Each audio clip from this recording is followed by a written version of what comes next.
আমাদের এই পূর্বপুরুষের থেকে আমাদের এই যে গোল পুজো বলে, অন্ধকারে অনেকে পুজো করে, অনেকে আবার এই চাঁদ উঠলি, নূতন চাঁদ উঠলি এই নূতন চাঁদে আবার করে।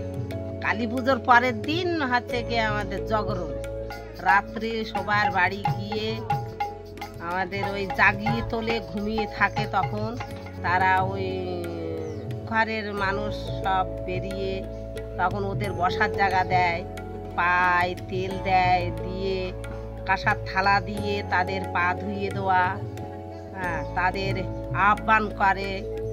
আমাদের আদিবাসীর মধ্যে এরকম করে সারা রাত নাচ গান করে করে বেড়ায়। তারপর দিন সকালবেলা আমাদের ওই গেমু গাছ কেটে একটা ঠাকুর তৈরি করে, তখন ওই কালো মুরগি কেটে ওখানে বলি দেয়, বলি দিয়ে তার ওই মাথাটা ওখানে পুজো করে, সেখানে রেখে দেয়।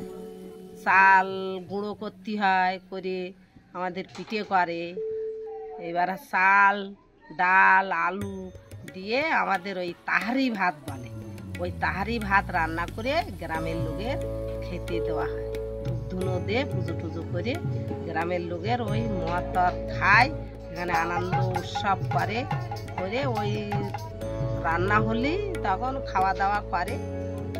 এই হচ্ছে আদিবাসীর আমাদের পূর্বপুরুষের থেকে করে করে এখনো আসছে। অনেক এইসব প্রথা বন্ধ হয়ে গেছে, অনেক জায়গায় হয় না এখন, আবার অনেকে এই সব কাজকর্ম সবাই রেখেছে, সেই সব আগের দিনের সেই সব কাজকর্ম এখন ওই পুজো টুজো করা হয়।